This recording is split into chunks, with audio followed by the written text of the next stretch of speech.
Hello, and welcome to another episode of the Hanging Loose podcast. My name is Jeff Ramsey, Shanky G, and with me, as always, is Did you say Chef Ramsey? yes. What does that make me then? This is gonna be so weird. You're so frozen. That's spicy. I'm frozen. Okay, but yeah, spicy boy. Sorry, but I'm still. You should redo that. As to Hello, who, and welcome to another episode of the Hanging Loose podcast. My name is Shanky G.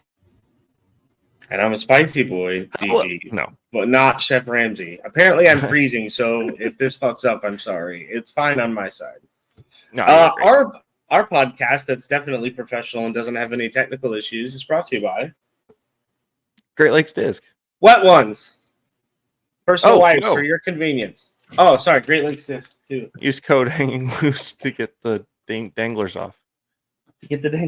Yeah. No, but I heard they. Huh? What? I don't want to do 2 weeks in a row where that way you don't do the full. I told them you'd get 30 minutes of ad-free music last week, and then this week to get the danglers off. It's Hanging Loose code to get 10% off on your order. Thank you for the Great Lakes Disc for sponsoring the podcast. Yes, always a pleasure. I don't remember if I mentioned it. I think I might have. You were not present for the Utah recap.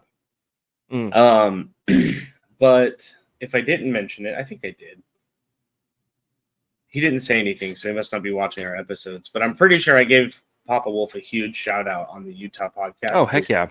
We were on, sorry, my glorious body is itchy. We were on the tee pad of hole 7 at the fort, and we had a little bit of a backup, so I was talking to Nicholas Gill about, because he's a Great Lakes sponsored golfer. So I was like, you know Papa Wolf. And he's like, yeah, he's the homie. And I was like, he is the homie. So everyone loves you, Brian. Keep doing great things, buddy. Oh, yeah. What do you got for story time today? I'll tell you my little funny OTB story. Go for it. Really? I get to go first today? Yeah. So excited. You the boy. The spicy. No, I'm gonna go on a real rant about Bill Nye here in a minute. So a rant about? I don't know if I can allow that. All right. Well, OTB. I'm a little skeptical now. So back in February, because I say it properly, not like a child. Confused Shank there. Thunder. Team, yeah, we've had a huge monsoon yesterday. Anyway, now you threw me off. OTB. Team OTB reached out to all of us sponsored players and was like, hey, we'd like to give you guys team jerseys for this year. We'll reach out in a little bit. So I think April, they were like, hey, they're ready to go. Go in and put in your order. We'll ship it out. Well, that was in April. And I was thinking about it today, and I was like, damn it, dude. Like, I never got my Team OTB jersey, and that's like one I really want.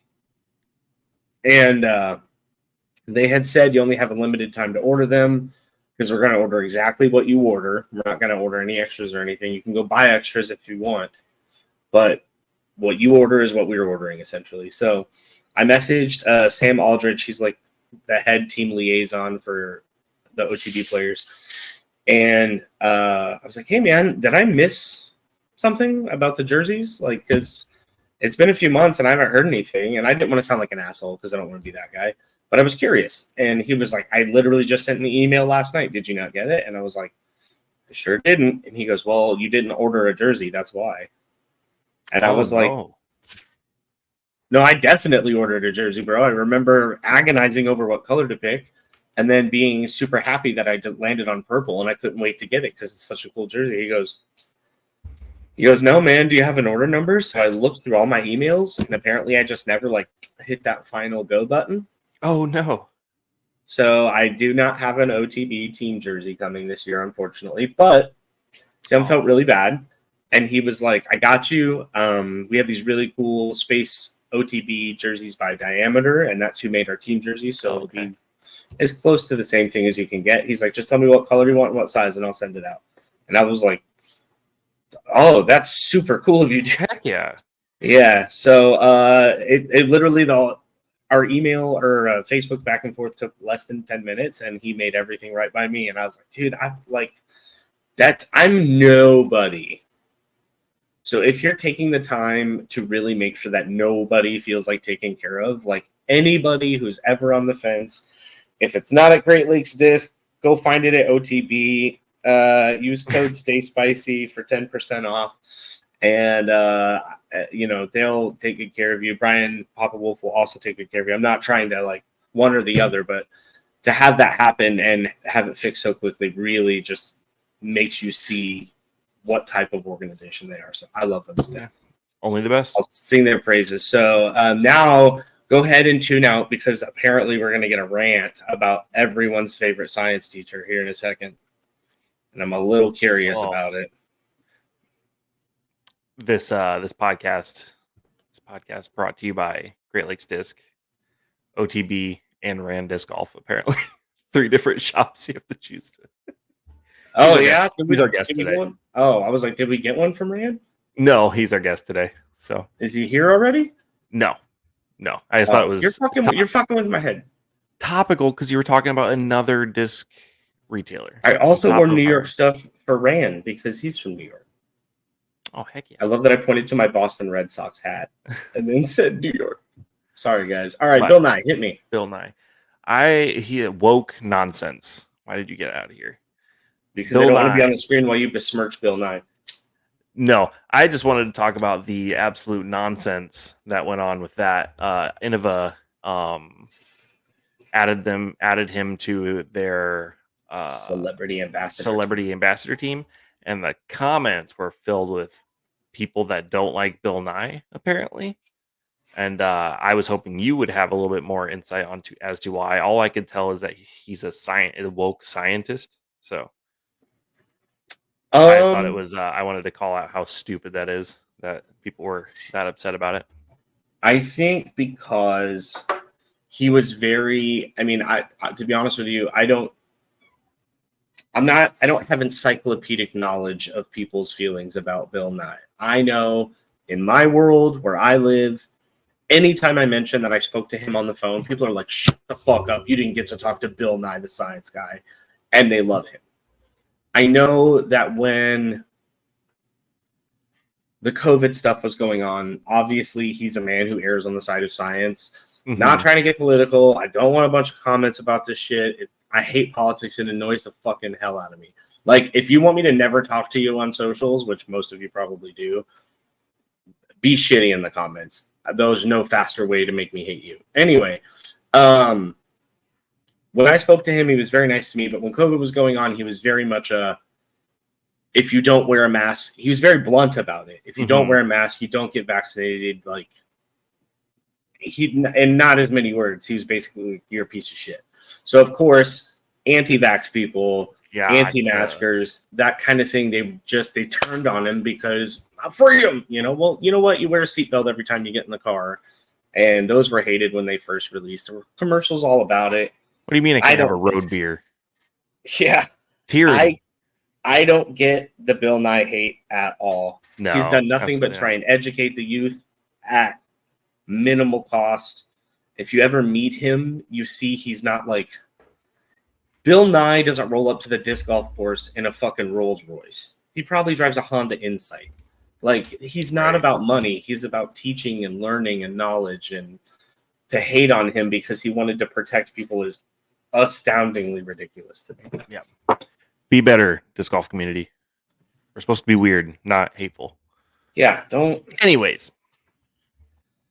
It tastes like the Yankees in my mouth right now. Thanks for bringing that up. No, I just thought it was really stupid. Why? Why what? Why? It's spicy. Just turning the knife right now. The Yankees. I'm so not a shit talker unless it's someone I know can A, give it back, and B, like, understand that I'm just having fun. But Baseball is the thing I probably talk shit about the most. Yeah, whatever you say there, icy boy. Icy boy. Forgot about that. With my cold takes.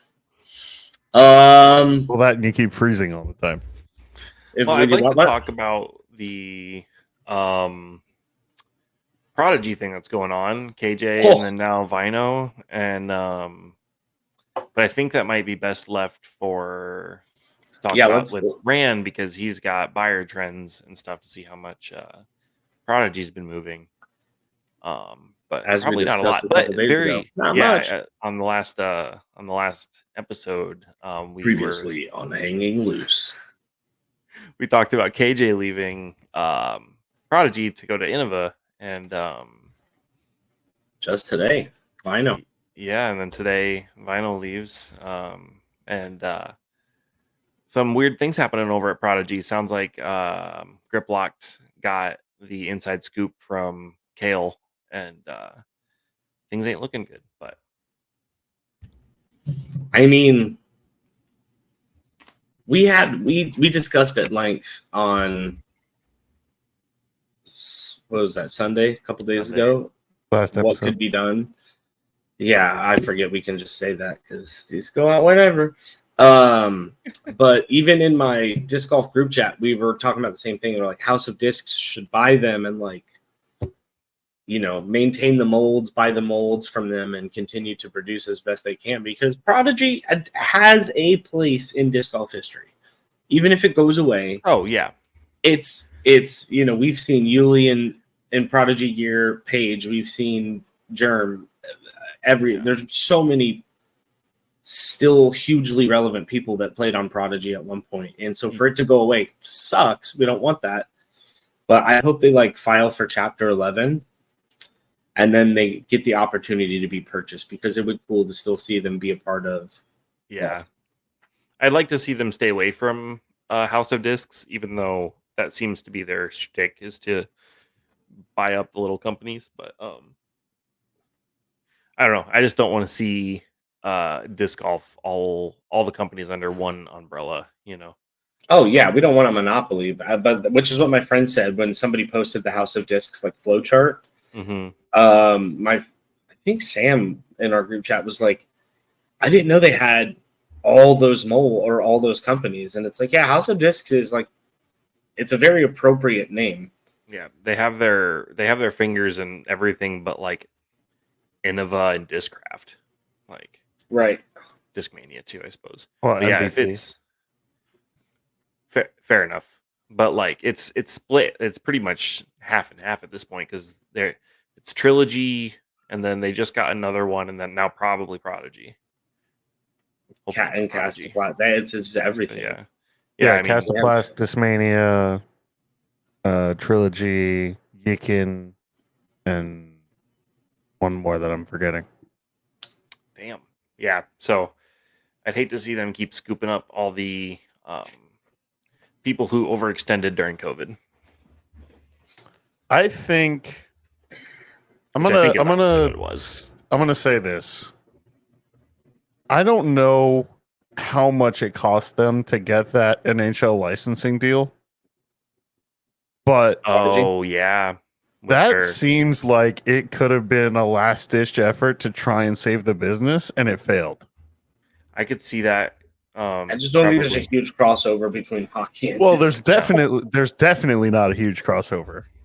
No. Definitely not a huge enough crossover to make any money off of it, depending on how much you paid for the licensing deal. Yeah, right. Because there's no way the NHL did it for free. So did Prodigy fuck up by saying, "Hey, NHL, let us be your official disc golf partner, and we'll put all of your teams on a bunch of discs," and then none of them sold. Yeah, I haven't seen any. No, I'm sure in a pretty popular hockey. You know, hockey's pretty popular in this Papa region. Wolf's got a couple. Mm-hmm. Isn't he like a Bruins fan? Bruins? Is that right? Yeah. But I mean, it's hysterical because he lives in Michigan. it's just an idea, like kind of looking back, and then obviously the whole thing with Ganon and then him trying to leave and them not allowing him to leave because that's the only person that was making them any money. Mm-hmm. So it seems like they've been in trouble for a while, and it's just coming to a head now. And I don't think that KJ and Vino and whoever else tends to join is going to join in this group. I don't think this is on them. I think this is more on Prodigy of they somewhere along the line they fucked up. Yeah, they're pinching pennies with those cuts. They're Sure. They overextended, and now they're trying to save some money on probably players who weren't performing how they were being paid. But didn't Prodigy offer a percentage of the company to all of their like sponsors, or am I making that up? Their sponsors? You mean their players that they sponsored? Yeah, their players. Yeah. I was so confused. I thought I remembered them reading something like they gave them like 3% of company or something like that. I'm probably making that up. I thought someone would be able to back me up there, but I'm not. No, you're on your own. I did look. I'm doing a preliminary look. I'm not seeing anything. I don't remember hearing that personally, but I also don't pay attention to hardly anything Prodigy. Never mind. Fake news. My bad. Maybe not fake news. I don't know. Tell me in the comments. Interact, please. Call me dumb. That works too. But oh, that doesn't freeze.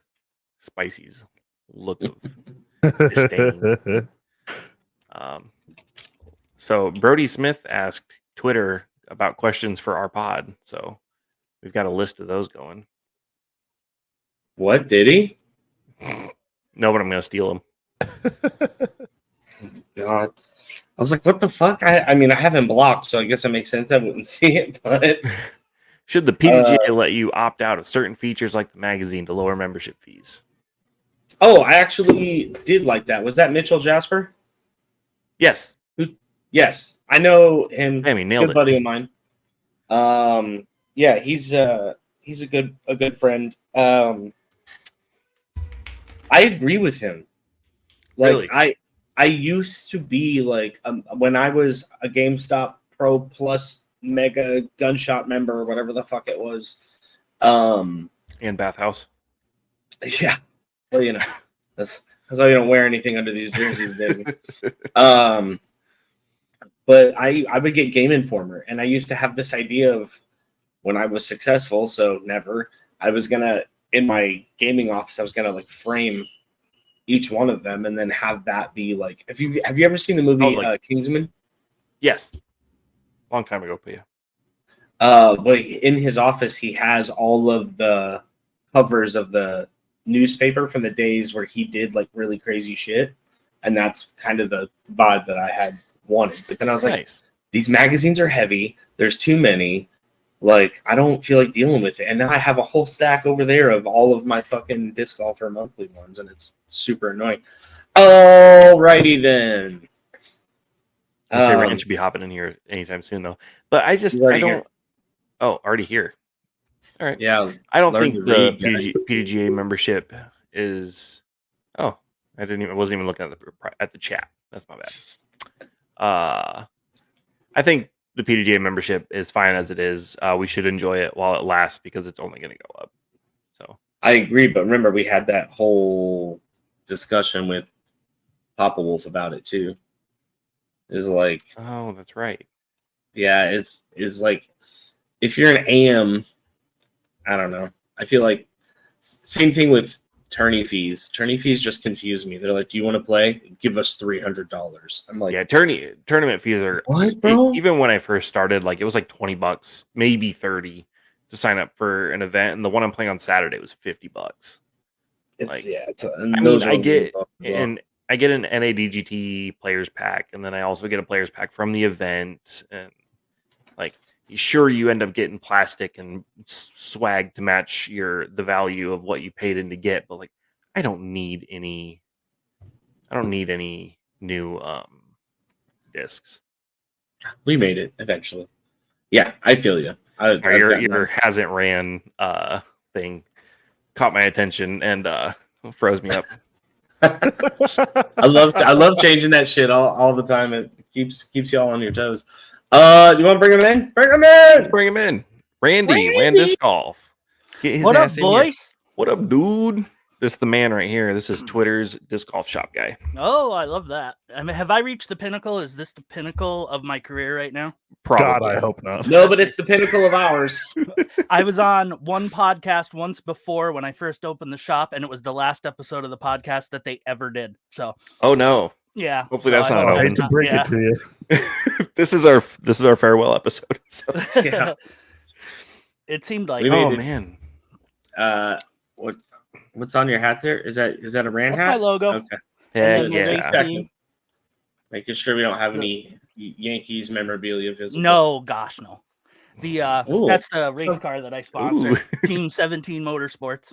Heck yeah. I saw that Saw on that it. on Twitter. That's dope. Yeah. It was a It's neat a- little thing. It was one of those cool factor things. Like it's a micro sprint car that they run up here in Pennsylvania, and they had one engine. They blew it up a couple weeks ago, so they've been off a couple weeks trying to get their engine running Oh, again. no. But hopefully they're back on track this weekend. But it That's was still just one really of those cool. things. They needed a sponsor, and I said this cool factor is off the charts to have a race Mhm. car, so I jumped on it. Absolutely. Oh, Yeah, no, it my caught my attention when you were teasing it. And I was like, oh shoot, what's that Yeah. going? Well, I'm both like, both of the drivers so are cool. avid disc golfers that I know pretty well. Oh, heck too. yeah. So that's where it came from. So. heck yeah.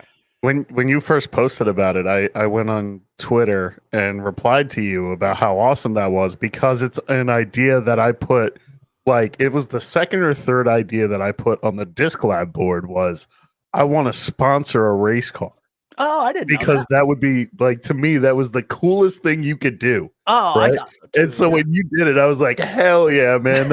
I was so pumped for you, man. Well, and all the people that asked for sponsors and asked for money, this was an extremely cheap sponsorship. So Yeah, those guys, if they needed any main sponsor for the amount of money that they asked for, I was like, how could you not? Yeah. Yeah. It's very no, cool. That's Congratulations. dope. Thanks, dude. Well, is that a Stanley Cup there, Kyle? It is a custom Stanley. Oh man, look at you. Extra lead. Extra lead. Yeah. Go right to my brain. You Oh, and all your man. Taylor Swift fans are going to be sharing Stanley Cup tips. Perfect. I could use them. There's probably a lot I could learn from Taylor Swift fans, because they can afford those like $1,000 concert tickets. And I'm like, Oh, hey, one of my favorite bands is a quarter mile up the street and tickets are $10. Guess There I'll you just go. cry into this Chef Boyardee instead. well, they're mad at Dave Grohl right now, so I'm having a hard time with them, because how can you be mad at Dave Grohl? Oh yeah. Why? The Errors tour. That Yeah. is Yeah. a great joke. Like, you can't be mad at it. Yeah. It's just someone attacking their queen. You know how the Hive gets. Yeah. for sure. I-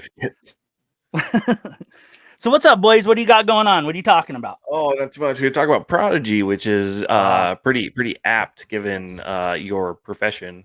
Do you do it full time or part time? I am a full-time disc golf shop owner. I work Heck yeah. I work 1 day a week. I deliver fine art. I transport fine art between like Manhattan, Boston, and like Baltimore, just to make my truck payment basically. But otherwise, I am a full-time disc golf shop owner and a musician too. I've been seeing that on your Twitter a lot more. But that's very that's real fun.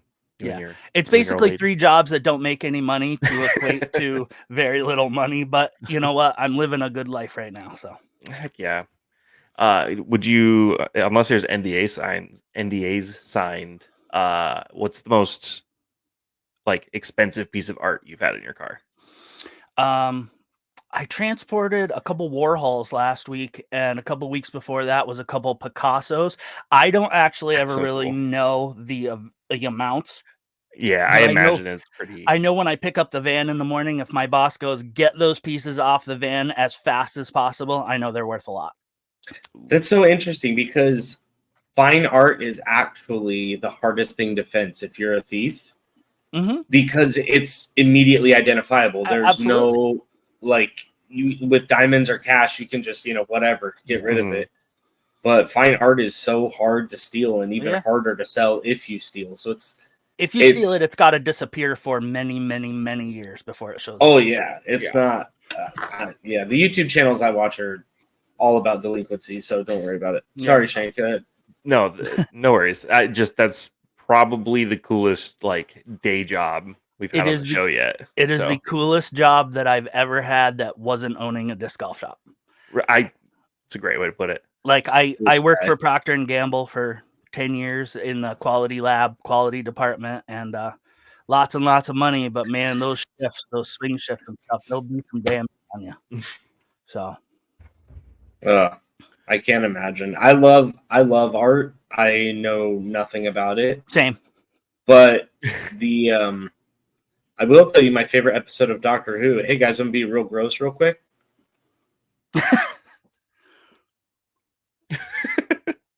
Andy froze. Yeah. He means. Anyway, my favorite episode of Doctor Who is they go back in time and they bring Vincent Van Gogh or Van Gogh, if you're gonna be that guy, into the future to see his work on display. And they have the docent for the museum like give a 300-word essay about how important he is to art in general. And it makes him cry, and it makes me cry. I'm telling you, if you can spare 10 minutes to watch a clip of anything, that will genuinely like bring you to tears. It's such a moving episode. My God, and I didn't know we were going to be this soft on this podcast. My middle name is Vincent. Snowflakes. After a song about Van Gogh. So wow, yeah, very cool. I'll check it out. Art shit, you know. Yeah. There one you of those podcasts. Yeah. Hang Loose, the art podcast. Yeah, it's where two of us already admitted we know nothing about it. Hanging crooked is. I hate to break it to you. These guys know nothing about disc golf either. It's okay. You guys were talking about Prodigy, right? Yes. So are they dying? Let me give my spiel on Prodigy. Prodigy was the first company that when I decided to open my own shop, they were the first company I had in the shop. They have been the most awesome company to work with, and they truly, truly, truly care about disc golf. Why they keep stepping in shit, I don't know. I cannot figure it out, but it just seems like once or twice a year, they're making the wrong kind of headlines. And I don't get it. I've talked to Will Schustrick personally, and the guy cares about disc golf and the sport and making sure kids have tournaments and things to play. And all I ever hear is the negative press they get. And it's just such a bummer because they're such good people. Uh-oh. Yeah, we threw him off. And then there was two. What the heck? Who kicked me? RV3? Did you kick me? No, that's a great point. And they do seem like a great company. Like we were talking earlier, they have such a history with disc golf already. Yep. Like almost every relevant person in disc golf still has touched Prodigy in one way or another in their career. And there's a guy back in Iowa who built and organized so many courses and tournaments that he wasn't a good disc golfer by any means, but he had a legit like Team Prodigy stuff going on with him. And I think that's a lot of where they overextended themselves while still having like the spirit of disc golf, which unfortunately doesn't seem to be working. And neither does being super greedy about disc golf. So I'm not sure where that medium is. I really think it's a product of COVID hit, disc golf boomed. Everyone was like, we need to capitalize. And then you got your fair weather players and the people that, were like, oh, that was fun when I had nothing else to do. Like, so now we're getting back to, it's still bigger than it ever was. I mean, the PDGA number is still going up, but active fans, active members, I mean, on top of their bad press and unfortunate naming scheme, I mean, cards are stacked. Well, you're absolutely right. We hit the COVID boom. Everybody said, wow, I can make some big money on this, including every guy who opened a disc golf shop during the COVID boom. No, really, there's thousands of us. And right now, our goal as a small shop is to make it as everyone else dumps out. So if you didn't put your full budget in, you didn't put your full heart into this when you opened up, you're not going to make it through this because we are in a slump right now. It is coming back down. Hopefully it'll creep back up and then plateau a little bit. I mean, with all the business classes, I have a master's degree in business, and with all the business classes you've taken or I've taken, they talk about when things boom like that, there's going to be a huge slump as people dump out. And then it's going to come back up a little bit and plateau for a while. It's regression to the mean. Absolutely. So that's where we're at now. Things are tough right now for a lot of these companies. And, you know, Prodigy, everybody was kind of alluding that Kevin hasn't, he hadn't produced, and he had a fairly good contract. And I just don't think they could pay him for what the return was going to be on the investment. And Vino, I know nothing about him. Yeah. Like, I mean, I know who he is. I carry some of his discs. I've watched him on coverage once or twice, but that one baffled me. He's a 9.5 year, kind of like Luke Humphries. I would be so surprised if Luke Humphries ended up going somewhere else, because he's just Prodigy. That's that. I mean, Luke Humphries and Prodigy are this. They've been like that forever. So that would surprise me. But I think you are right. I think that they're just gonna consolidate things. I got a couple of my local guys signed up with the street team. They're loving Prodigy. They've helped my personal Prodigy sales because I think you've heard me allude to before. Disc golf brands are so stinking regional. It's unbelievable how regional they are. Yeah. Yeah, because I mean, where I'm from and where I am currently, like Prodigy, they were involved with the guy that ran our tournaments and stuff, but I didn't see anyone throwing their discs. Like it was all Innova Discraft MVP in Iowa. Yeah. Now in Iowa, did you have any Gateway people? There were actually some Gateway people. Yeah. Also, DGA had a pretty strong hold on the older disc golfers. Okay. A lot of Quakes and Midnight Flyers and stuff among that group. Where I'm at, Northeast Pennsylvania, Prodigy was absolute nil when I started. And when I started and got them in, and people were overlooking them, I'm going, what's going on here? And it didn't take me long to learn how regional these brands actually are. I carry Gateway, but they're so hard to move here. And I it's just a regional thing. Just people don't want them. Yeah. But out in the Midwest, they seem to be a lot more popular. Prodigy, Southeast, Georgia, Louisiana, Florida. They moved some discs down there because I think they're located in Tennessee is where their headquarters is. Oh, okay. So a lot of it's where these. I think so. I think it's Tennessee. A lot of it's where the headquarters are located. Lone Star, even still to this day, Texas, they do great down there. They were doing great everywhere for a little while. Yeah. And, you know, I've listened to your podcast on Lone Star. That's another puzzle box to mess around with. Holy smokes. They have some of the nicest plastic I've ever felt in my life, but they keep doing the same thing. Every time they get a headline, it's a shit headline. It sucks for them. See, I think that Prodigy, a lot of it's luck and like, you know, they get shit for their baskets all the time. They do. And like they are not great. I've played on Prodigy baskets a couple times and it's like putting at a brick wall. Yeah. But for the pros, you think that would be good because they putt so hard that you would, you know, whatever. But Gannon. Yeah. But regardless, like it would be such an expenditure to pull all of the Prodigy baskets and put in a new redesigned one. Nobody wants that. Nobody. No. In fact, go ahead. It's a permanent mark of like a bad Prodigy product, and it's installed in courses. It's on the Pro Tour still. Yeah, and listen, I've never had an issue with a Prodigy basket myself personally. Those cross chains were put in to stop discs from going up on their side in a hyzer putt and slipping through, which on cheapy DGA baskets, which a lot of courses have, single rows of chains, they do that all the time. I mean, so Prodigy was trying to solve a problem, and in doing that, they created another problem. And you know, it bums me out so bad when people do that. But yeah, and like you can justify every basket has their problems. Like where you know all the fun courses that I've played all had Mach 3s on them. They're garbage baskets, but they're fun. They feel like home. There's a little bit of random chance. You're playing a tournament, you need to stroke. They might spit through, you know, if there was ever, you know, disc catchers, I think catch almost too much, right? Yeah. Like I've had some questionable putts that drop in because they're made of glue, you know? You mean every putt? Yes. The DGA, I mean, they have the Mach X's, which are an incredible basket. But you're going to pay for it. And a lot of times when you're working with these local parks, trying to squeeze as much money out of them as you can anyway, you're never going to end up with the best of the best baskets. You're going to end up with something middle of the line because they don't want to waste their money. But you're never going to get Mach X's. You're never going to get what are they called? Portals, black holes, or whatever, the MVP high range ones.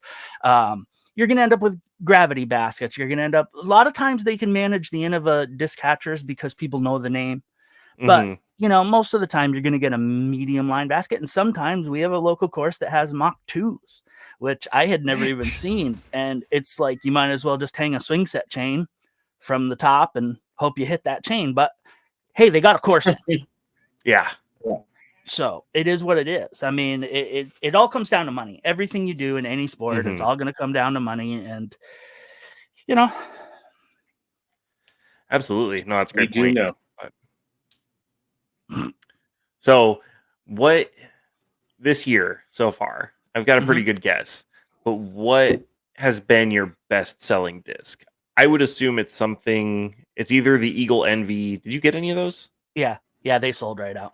I was going to say it's probably the Eagle Envy or something, Simon, like the Pixel, maybe Pixel.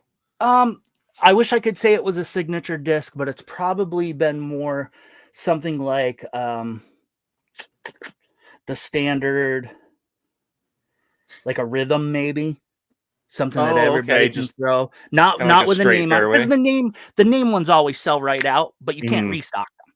Yeah, for most cases. So yes, the Eagle Envy's all sold right out. The Pixel did not sell for me at all. Really? I know. We have a whole 2 boxes of Pixels because they sold 0. That's great to hear that it wasn't just me, honest to God. Because it's terrible. As RV3 will tell you, the hardest thing in this business is trying to guess what you guys want. It's impossible. It's absolutely impossible because you can go buy all of the. Go ahead. At the manufacturer level, it's impossible. Yeah, because MVP will constantly press stuff that people are not buying and put it up for retailers to buy to sell to people, and we're like, this is not what we want to. We're looking for something. We're looking for X, Y, and Z, and they're not pressing X, Y, and Z, so we have to wait. It's terrible. That part sucks.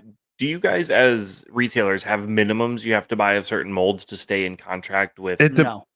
No. It depends on the manufacturer. Some of them do, some of them don't. Well, there's minimum wholesale buys, but I've never been told there's a minimum of a mold you have to buy. I guess there's always. Oh, I guess there is, Rudy, or RV3. Sorry. No, that's okay. Like Discraft, when they release a special one, they'll make it a minimum of 25 sometimes. Okay. I forgot about those. I thought you were talking if we get if we have the wholesale sheet in front of us.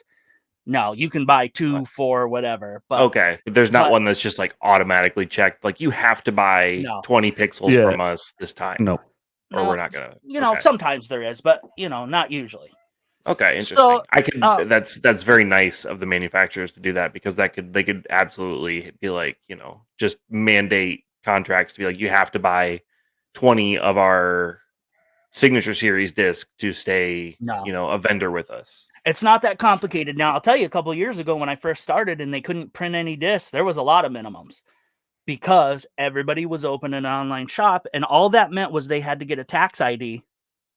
So they could just get a tax ID, say, here I am, and then they could start buying discs at wholesale. And you had a lot of people trying to get in the back door that way. So it was a little different back then, just 3-4 years ago. But nowadays, it's basically like the small companies, they don't have any minimums at all. And that's one of my specialties is the small guys. Like, shout out Meridian Discs, Premier Disc Golf, some of these little companies, Wing It Disc Golf, where I can call and I can order 8 discs because I might sell 1 every tournament. Yeah. Because guys are pawing through MVP, Axiom, Innova, Discraft. Yeah. And they're not looking for what's that one from Wing It? Is it even them? It's like the War Pigeon or something. Yeah. That's Premier. There's the War Dove and the War Pigeon. Yeah. And honest to God, I've thrown one of those. They're fun. The War Dove is the best throwing putter I've ever thrown. I don't throw a lot of putters, but I love that War Dove. Oh man, it's great. The Pigeon has a big bead on it. The Dove does not. That's the only difference. Okay, interesting. I love the bead. I'm going to call time out on this. I want to bring this back to baskets real quick. Okay. Give me 1 second. Oh, okay. Check these out from RPM. Yes, I have tried to get those in the country. Aren't they super expensive to import? Yeah. Extremely. Very. Yeah. They are Yeah. the best looking basket. We have they're on the way, so be on the lookout on the DiscLab social media. Whoa, Damn, dude! dude. You got them ordered? we got some ordered, and apparently they've been shipped, but they're Wow, like good. 3 months away. Good for no. you guys, man. Yeah. Woo! Shoot, we'll have to help promote those. That's crazy. Yeah, we're gonna put them in a course here in Connecticut. Oh, you got them for cool. To put in, yeah. I thought you got them for retail on your site. I'm like, oh boy. Well, yeah, well, no. Yeah, Wow, that's awesome. Good for you guys, because I've looked into getting some here a few times, and just the freight was so prohibitive. It's insane, yeah. It was. No, I order my RPM discs directly through them. That's really the cool. Shipping though. is no more than it is from getting them from their distributor here. But I said, can we get a couple baskets? And when he gave me the breakdown, I said, okay, they're cute. They're not that cute. But yeah, good for you, man. It was a commitment. It was a commitment level thing where we were like, if we're gonna do this, yeah, we're gonna do it. You are doing it. Man. That's awesome. That's awesome. I mean, it's immediately going to make the course that it goes in like 100%. Yeah, recognizable course in the city. You know, absolutely. in the area. And I'd be willing to bet that you might be the only course in the United States with those baskets, and that's something to say. Maybe we'll see. True. I don't know of any other. I guess I've really only ever seen them overseas, like either like internet posts or coverage. New Zealand and Australia, you see them there. That's quite a crazy. Bit. I think I might have seen some in South Asia too, but in the United States, they're just like I said, the freight is insane. Yeah, and when you can get other ones, but they're the best looking basket on the market, no doubt. I'm just excited to see how well they catch without a flat bottom. Yeah, that's awesome. Heck yeah. Oh yeah, they did that. Had like the plus sign stand, huh? They have a portable one and like a regular sleeve. Right. Yep. Just looks like a punch bowl. I've never even seen that basket before right now. No. Really? I see posts about it every once in a while where it's like, have you guys seen these? And it's like, well, here's this post again. Mm-hmm. But yeah, no, I know it's really cool if it'd be the first one in the US. That would be awesome. The only weird baskets that I've really ever seen is like obviously you see the one-off on Twitter, you know, like the handmade or homemade ones or whatever. Yeah. But my friend Sarah, who I talked about on the Dos Pregos, who I talked about in the last one, she went up to a course in Seattle, and they have like these egg baskets that have like huge bars up the side of it, and it's like, how the fuck are you even supposed to putt at that thing, dude? You got to be at an angle. That's crazy. It's like, it's so wild to me that they're like, what do you think, guys? Perfect? And at least 10 people were like, perfect. It's like, no, it's the worst fucking thing. Where's your dissenter? You got to have at least one because those are horrible baskets. Yeah. Oh, that's really funny. Have you guys ever played on tone poles? Once. It was at a campground. Are they anywhere close to putting into a chain? No. No, I've never tried one. I've never even seen one. No. What's it called? A tone pole? A tone pole. It's how they used to play disc golf. It's just like you just hit it. It's like object golf, but it's a pole. With there's a basket under it with a big metal triangle above it, and you hit that triangle and it goes ping, and it goes down into the basket. I might have played on that then. I haven't seen it in a while, but there's one and I could probably find it if you gave me a second, but somebody dug a hole and put the basket like ground level. Yeah. So the top of the basket is level with the ground. And then the rest of the basket just kind of like sticks up out of the ground, almost like a golf. Yeah. Like a ball golf hole. I played one of those in Pennsylvania. It's gimmicky. Yeah. I always wanted to try that. I guess I've never Armadillo in Austin, they have that hole. Yeah. I guess I've never played on that. They must have been mistaken about what it was because I thought a tone pole was literally just like a tuning fork in the ground. No, I don't think so. There's this campground I played at once. Just a quick Google. It's like you said, it looks like a water tower sitting on top of the basket, like a UFO. Yeah, it just deflects your disc down into the basket. That's cool though. Yeah, definitely. But I've never played on them either. Do we have any more Twitter questions? Oh, of course. Gracious of Brody to offer us some. Your boy, Brode. Yeah, my homie that asked for free waters is a millionaire. Let's see. Oh, don't vamp at all. Thanks. Oh, blah, blah, blah, blah, blah. Talk. You're supposed to say, "Talk amongst yourselves." Yeah. Talk amongst yourselves. I'm I trying have a to think picture of of the tone I'll go. pole. Give me a second. There you go. I didn't hear a word RV3 just said. Thankfully, He said he's gonna put up a picture of something. No, that's not it. That's the tone pole. That's what Shanked was Oh. talking about. no. That's what it looked like. Go back to your search results, or don't. No, I'm gonna pull up the other one because the other one is here. It's green. Yeah. No, I'm pulling it up. Maybe there's two different tone poles, but It's like if you had to take the what course is it in Peoria, Illinois, with the water tower? Oh, Why can't I think of it? I know It's the one that Prodigy used to sponsor when they existed. Was it Ezra Adderholt hit an ace on that last year? Yeah, that's a tone pole. That's what I'm thinking of Yeah. right there. that's what I saw when I Googled it.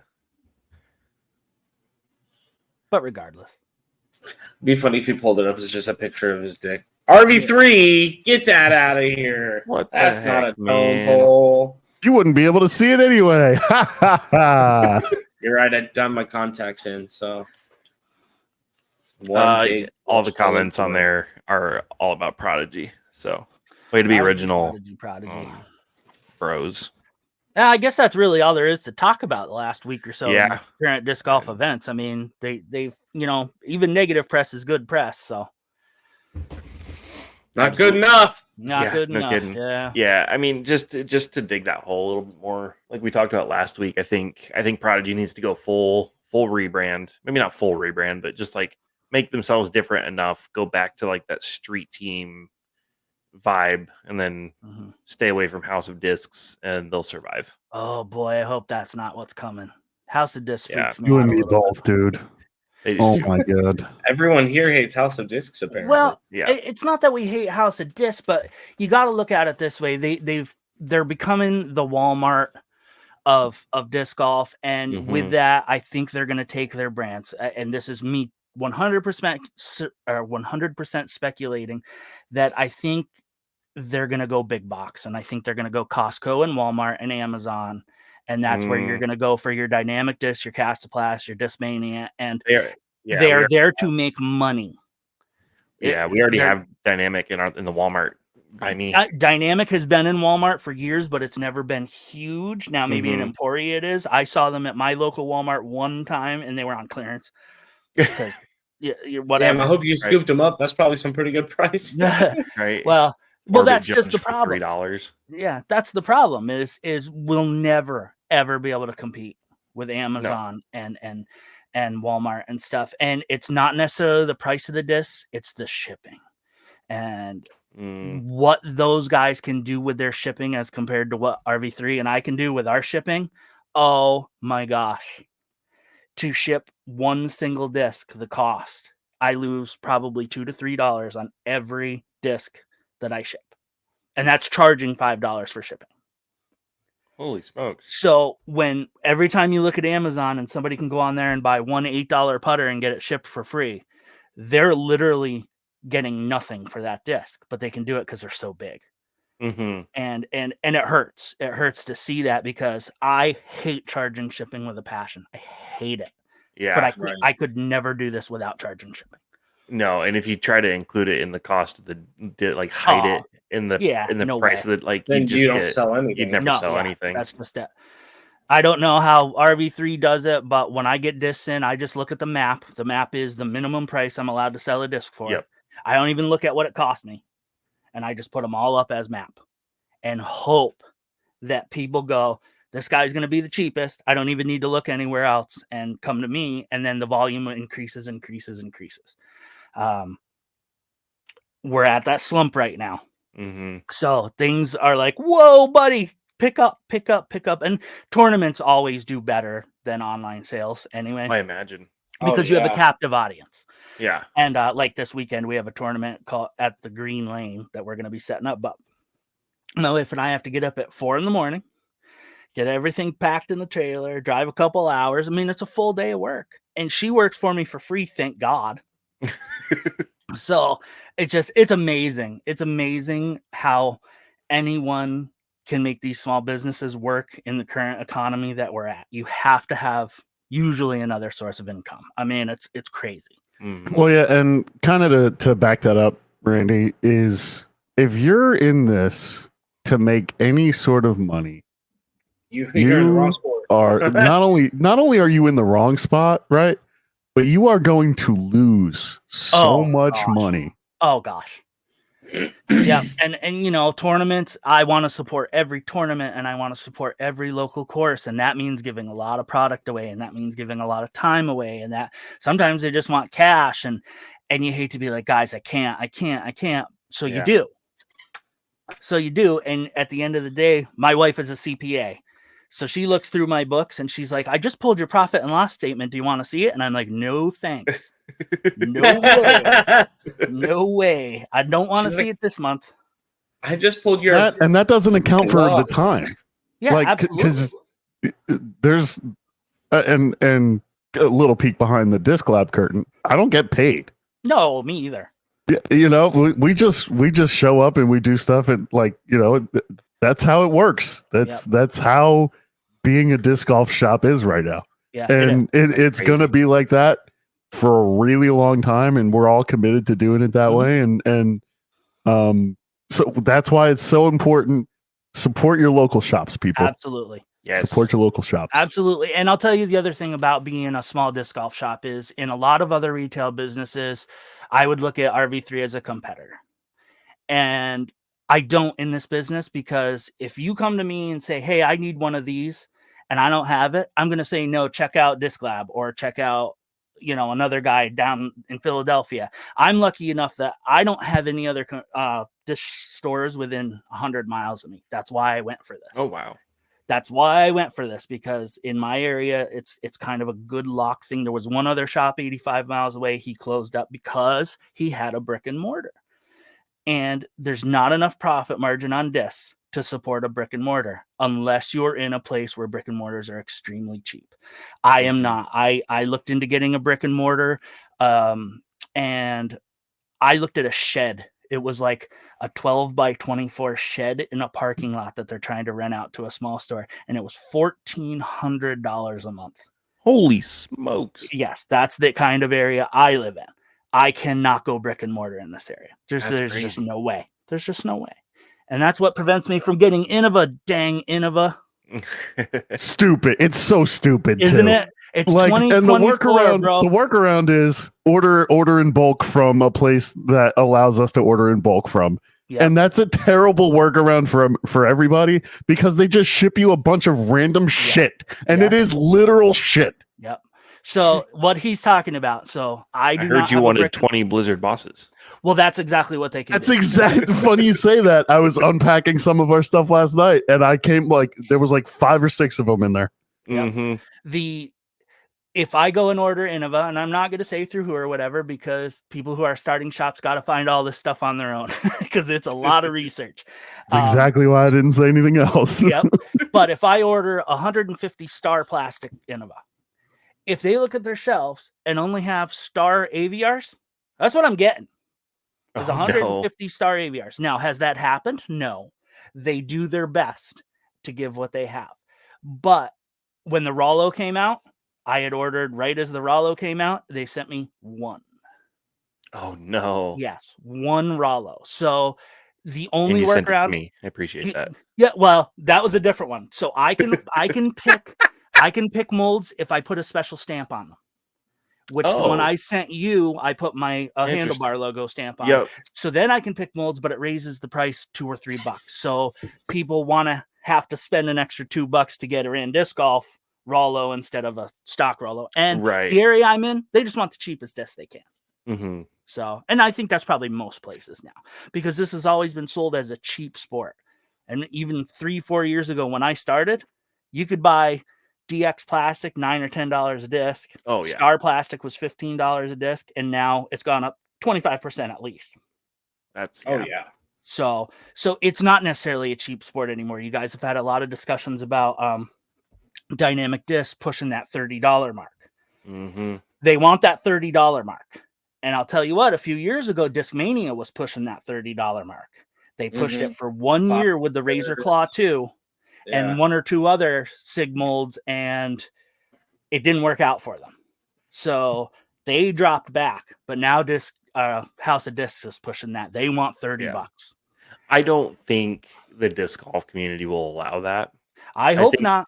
I think there'll be some collectors that grab that stuff. Like the General was mostly grabbed by dynamic fans, the people who would have paid whatever they asked for it. Ricky fans, right? Yeah. But I think as a general consumer, I'll never buy a General because it's too fast for my absolutely. arm. But 2, because even if they dropped it down to $20 a mold, like you tried to take that 30 mark. Like, yeah, it's not, I think it's not right. And Discraft gets pretty close with their signature series every year, but it's also new plastic.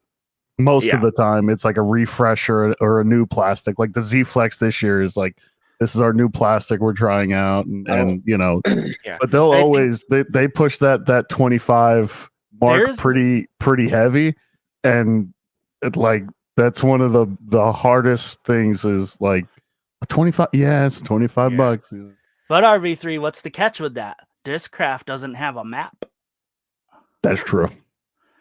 So I could buy a case of Discraft at whatever they charge me, $15, $16 a disc. I could sell them for $10 a disc and undercut everybody. They don't have a rule on the cheapest. I don't know if I'm allowed to say this stuff, am I? I don't know. No wonder you're the last episode of every podcast. Yeah, I know. Fucking secrets. I mean, you get a cease and desist after this. Yeah, no this shit. Stuff is so like searchable on the internet. The information's there. It's not like it's going to put them out of business if they know we don't have a map. Like, but most companies do. There's a couple that don't, and that doesn't matter to you guys at all. That matters to the disc dealers because we need to make a buck or two. Yeah. Just for our time. Like he said, I don't plan on buying a Maserati anytime soon, but it's nice to be able to afford a pizza once a week. Yeah. If I buy signature series, I am lucky enough to be in a town where a lot of the people whose discs I want will come through here at some point in the year. So I always try and buy them directly from them. That's the best way to do it. Yeah, and I always essentially, for lack of a better way of putting it, tip them. So like every year when Andrew Marvid rolls through, I buy a new Tour Series Hurricane from him. Yep.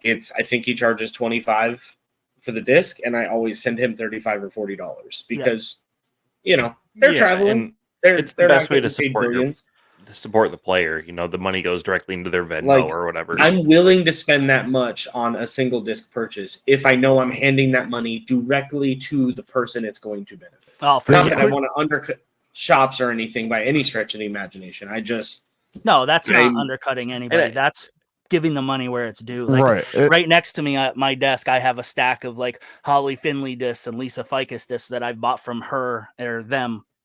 Just like you said, in person. I always have them have a Sharpie on me. I get them to sign it. Lisa Ficus is one of the nicest pros I've met on the whole MPO or FPO.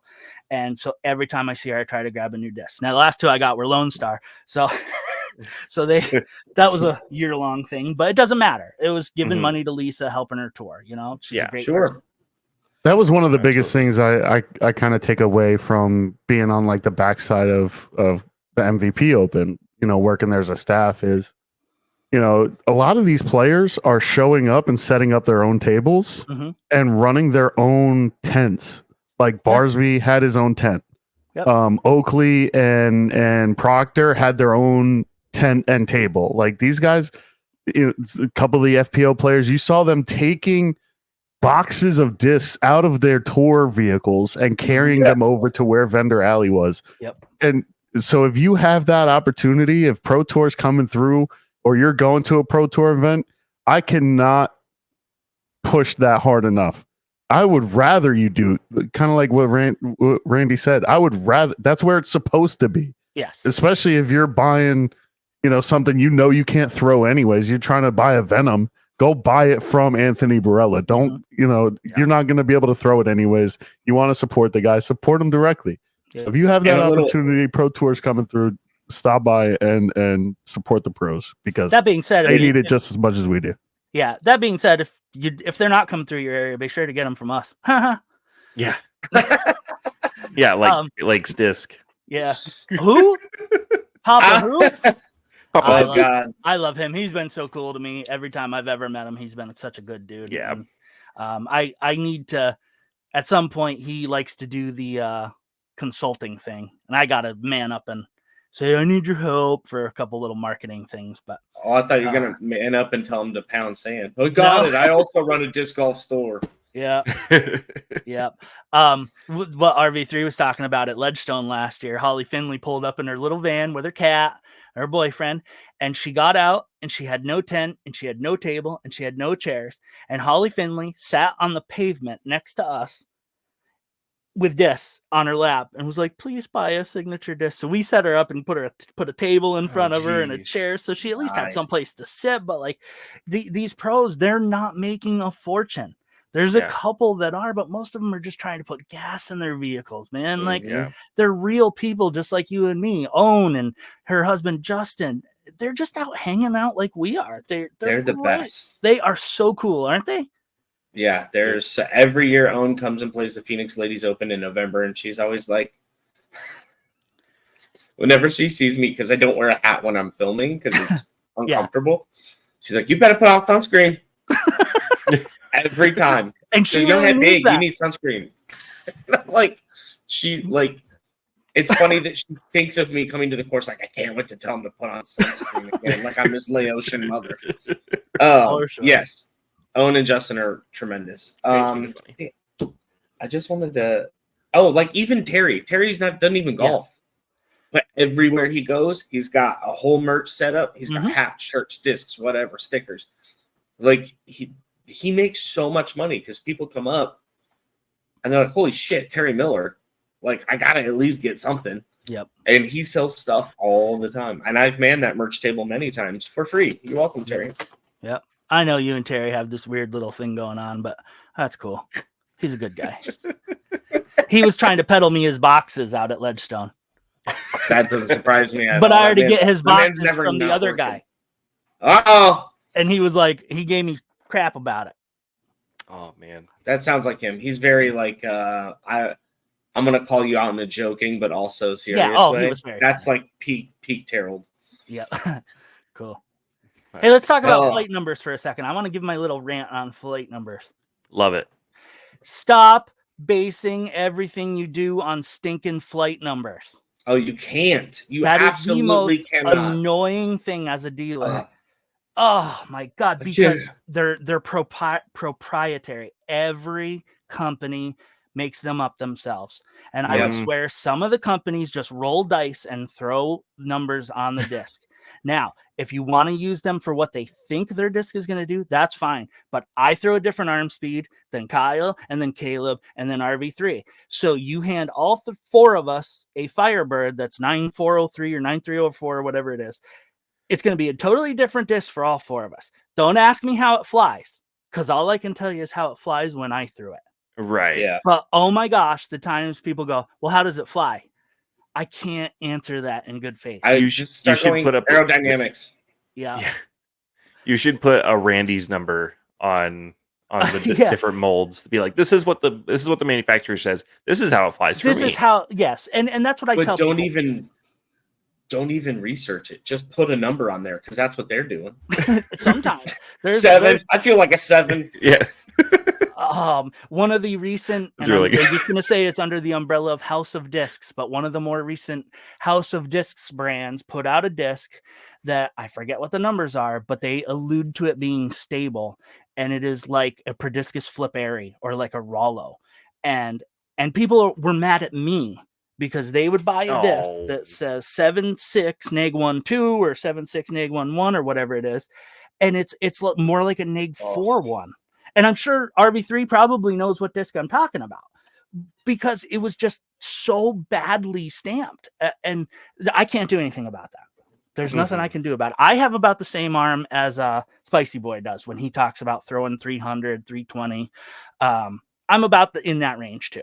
So when him and I talk about this, we're going to be closer than Caleb and I because you have a bigger arm. Well, but I took my bag this year and everything above a 9-speed I dumped. My scores have gone way up because I can't throw a 12-speed. I can't do it. I need my skippy shots. When I'm going distance, I pull out my Thunderbird. Like that's my furthest flying disc in my bag. Well, there you go. I mean, so that means that you're actually throwing probably 8 or 9 speed.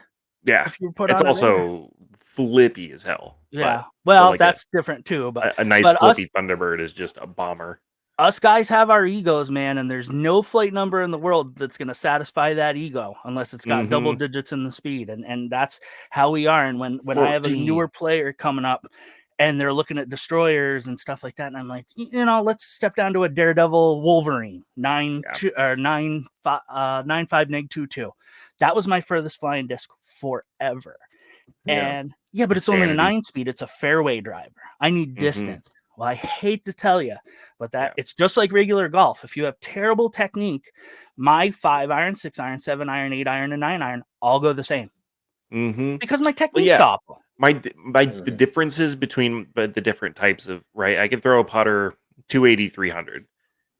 Mid-range, 300, 320. Fairway, 320, 340. Like, it's not that much of an increase. Yeah. And they're supposed to be like that. I mean, they're not supposed to be like 400 feet, 3, 2, and 1. I mean, they're all supposed to be within 10, 20, 30 feet when you add a speed number. But when you're, say you're throwing in the woods, like, what is that extra 30 feet going to get you? Trouble. If the disc is, it kicks off a tree and then all of a sudden it's a 13-speed hauling ass through the woods, For sure. So. And if you find out that your 7-speed rhythm is going further than your 12-speed destroyer, I hate to tell you, it's because you're throwing at 7 speed. Yeah. You're not even getting that disc up to speed. And if your arm doesn't get that speed number, the rest of the numbers don't matter at all. At all. The speed number is first priority. Yeah. So I mean, I don't think unless it's beaten in why can't I think of Innova's base plastic? What is going on? DX, thank you. DX like destroyer or something. Like, I have a Halo Wraith, and that's my tilt of my bag. Oh, sure. Sure. They're way overstable. Innova's got a little consistency problem between their plastics. We all know that. They always have, and it's just because they produce so many runs of disc. It's no fault of theirs. No. They put out so many discs, and if they renumbered every run, they don't let them. This is not verified by any stretch of the imagination. I don't think Innova lets their molds cool in the mold. Yeah, I have no idea. Because darker colors take longer to cool, so the parting line is going to drop as the disc cools. So that's why I say DX is always flippier, is because the parting line's lower, because as the disc is cooling, that parting line falls with gravity. So you're going to have flippier stuff in that plastic, and then the plastic's not very durable as it is, so it's only going to get flippier. Yeah. But I think they're pumping out so much plastic that they're not letting it properly cool before stacking them. It's possible. And that's why you get such inconsistent runs. That's not verified at all. That's just my theory. But. Yeah, I have no idea on that either. But they're still Innova. They've been doing this a long damn time, and almost everyone starts with Innova. Almost everyone. You can't go wrong with an Innova Leopard for any new player, and a Mako, or even a Mako 3. Mako 3. Yeah, either one. I mean, whatever. They're great. They're great at what they do, but it's hard to.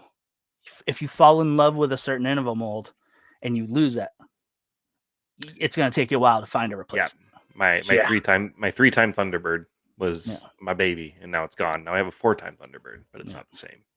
Wow. But that being said, Innova, let me sell your discs. Yeah. Directly. Yeah. 2024. Twitter's supplier needs some Innova. Oh, we're getting the Twitter plug. Hooked off the page, man. Yeah, we're getting the Oscar music is playing right now. But I appreciate that because I'm the one that said I had about 10 minutes left. So thanks, RV3. no. I got to get to my night rounds. We tee off in about 40 minutes. So. Oh, wow. Oh, shoot. Well, good luck. Yeah, it's Well, it's 4 quarter minutes here, away, so I got, change clothes. I'm not going to wear this ugly mess outside. Any parting words? Parting words. Thanks for having me on, guys. I've been listening to you Oh. since the beginning, and we talk quite a bit on Twitter, and I try to interact with you guys as much as possible. RandDiscGolf.com. Everything is as cheap as I can get it. And when you order a disc from me, you talk to me, I package it, I pull it, I ship it. It's all through me, and I usually remember what's in your bag. So RandDiscGolf.com. And thanks Spicy, thanks Shank, thanks RV3, and I can't wait to listen to this episode and hear my voice. It's the worst, but Yeah. not your voice, just listening to your own voice. Listen to our episodes. Oh, man. I don't know if I'll even listen to it. I mute it when Shank's talking, and then when I pick back up, Probably fair. And Spicy, I'm sorry, I can't help but bust you on Twitter. You're just such an easy target. Like, I just can't help it. Oh, have fun, brother. As long as you don't get sensitive. As long as you don't get personal, then we're good. I don't know you enough to be personal. But exactly. So I just call can't me help back. it. Call me bald. Make fun of my diabetes. I'm all this. Hey, I have diabetes too. Let's make fun of diabetes together. Type 2, brother. I don't know where you're at. Over here. Type 2 me too. Real quick, just in the interest of everyone's joy, I found a photo of me today from right after I graduated high school. And I have hair and I'm very young, so I want to show you guys this. I should have sent it to you, RV3. No, I was still fat. Don't worry about it. All right, cool. Look. No way. That's not you. That's not you. That's not you. There's no way that's you. He's messing. I'll show you another this. picture in the same outfit. There's no way. That's not you. Look at the puka shells, dude. Oh, hold on, wait. No, you can tell the nose. The nose gives it away. I think it's him. Yeah, that's Spicy right there. Oh, man. That's Spicy little boy. Yeah, he looks like a little politician. boy. You look older. You said straight out of high school? Wow. That man's 40. No, my hairline was 40. That's why I shaved my head now, asshole. All right, I have to go. Oh, man. Well, he's a handsome boy now. Randy, give us a scream. Ah! Thank you. Perfect. Bye, guys.